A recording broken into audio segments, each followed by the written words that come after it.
Hi guys, so I know that many of you like me have experienced elbow pain, tennis elbow, and there's multiple things that people look at to assist you in the process. And if you're a mover like me, it can become very frustrating because it becomes limiting your strength and mobility. And also it stops you from moving, and we don't want that. So I'm going to give you a few exercises that over periods of time have helped me, and maybe one of them helps you done consistently. It's not an instant fix. So remember that when we have issues in our elbows, generally extends from somewhere else, like our shoulders are not operating well, the muscles are not strong enough to actively hold positions, and we're doing too much weight, so we need to lighten the load, build up resistance. We may not have enough flexibility and mobility in our triceps, in our biceps, in our shoulder range, neck area, in our chest area. These are all things that can be linking towards that elbow issue and misalignment. So I'm going to show you a couple of little things that you can do to release off lats, to release off the shoulder area, the chest area, to also track your shoulder blade correctly, and then also bring the ability to change a few things to build strength, to make sure that you're not getting complete lack of movement if you are having injury in your elbows that I saw, that I've tried and I really enjoyed as well. I can't remember who to credit it by, but please know that I have seen this somewhere else and I found it very useful myself. So the first exercise I want you to try is you're going to sit here and make sure that you are in, as you go through, you're going to be in with your ribs are in, okay? So, sorry, the band will go onto my wrists, okay? And what I'm gonna do is I'm gonna lift up to here. I'm gonna squeeze the band out as I squeeze my elbows in and hold for 10, 9, 8, ribs in, 7, 6, 5, 4, 3, 2, 1. Now what this is doing is activating the shoulder area and the scapular tracking. I'm gonna lift up a little bit higher, place the elbows in, push into the band for 10, ribs in, 9, 8, 7, 6, 5, 4, 3, 2, 1, and one more higher, push into that band, squeeze the elbows in, ribs in for 7, 6, 5, 4, 3, 2, 1. So you're probably like me feeling that, and this is a great way to activate your shoulder girdle in the right way and also build strong line of muscles to support your shoulder to make sure it's tracking well, which can be one issue. Another great activity is to work with your rotator cuff and things of that nature, is to hold a band out wide and bring this band here in at your shoulder range. So it's not back, it's not forward, it's right there, and there's resistance. And then from there you're going to track up, keep your ribs in and down, okay? So you've got to keep that tracking, keep that band, track all the way up, keep the wrist in neutral and all the way down. So I'm pulling on the band. You could use a different type of band or put it into something if you're finding this hard to track. Tracking all the way up and all the way down. The same thing on the other side. Coming all the way up. Wrist is always neutral, very important, all the way down, right along your shoulder line. You can have the band up or down, it's really up to you as long as there's a pulling resistance that you can maintain. This is really good for strengthening your rotator cuff and working on the ability to be able to move functionally through the shoulders.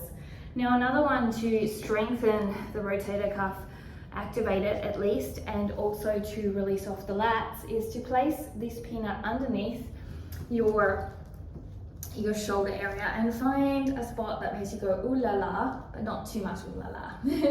And then from there you're going to pull into the resistance band with this elbow bent, and you're going to bring this down and up. Still keep your wrist in neutral. So one of the reasons why we can often get a sore elbow is our wrists are not in neutral. So we bend it this way or this way. So please don't do that. And make sure you open your chest a little bit to really feel this. You could put a block under your head if you're feeling like you need a little bit of support for your neck. Now I just want you to know also you can do this without a band. So I'll just show you from the behind direction so you can see. You're going to come on down. You're going to find that sensitive spot. Could take you a moment. You're just doing these movements until you feel it. Okay, you don't have to rush. Just keep pulling through and then find a spot. And then once you have that spot, maybe your head is here on the block, The arm is moving up and back with or without that resistance band is up to you. And you're rotating the chest slightly up.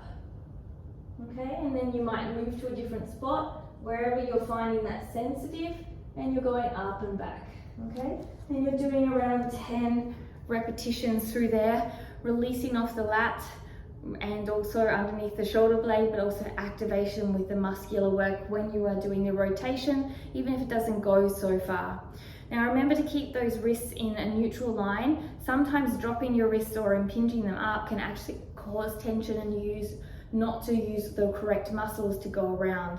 So that's really important to understand. The last kind of release I'd like to show you is using the peanut to do a chest release. I often find that my deltoids or chest can be linked into my elbows when they're super tight because I'm not tracking well. So you're just going to put it around the slingshot t-shirt bra line, and your arm can go straight out and the other arm comes here and you're rotating here like this. Okay, and you're feeling it in your chest. So on the side, coming in, you're going to feel a nice push. You'll feel it straight away, and then rotating out.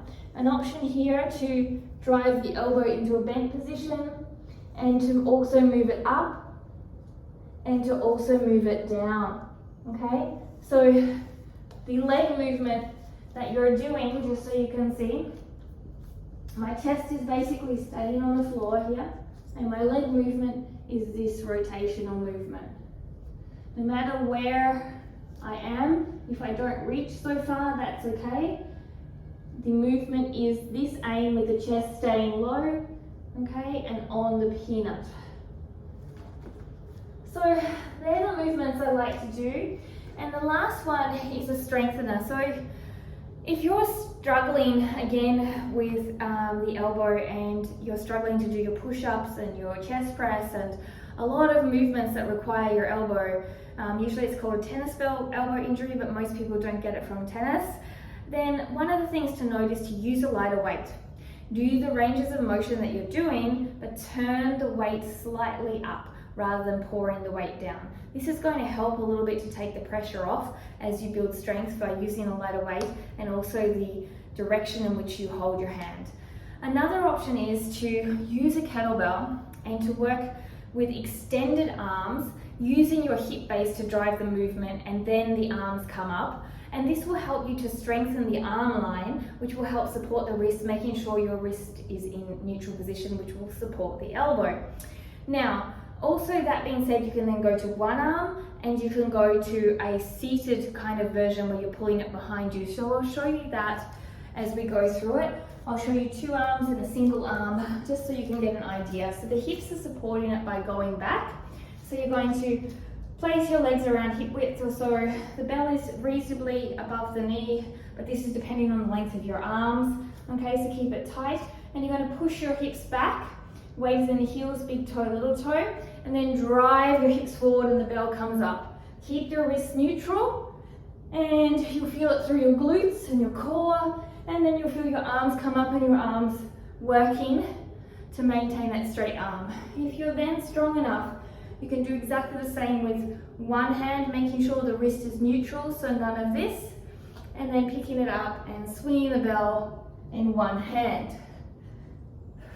And lastly, you can do this out to the side. Please watch your knees, it's a little bit awkward. So you're going to do a squat, the bell's going to come behind you and forward as you squat. So you're going to squat down and up, down and up. And this is also going to be brilliant for strengthening. I would do about 10 repetitions, 2 to 3 sets, a couple of times a week, or as a pre-activity workout, and then see how that goes, see how your wrist feels.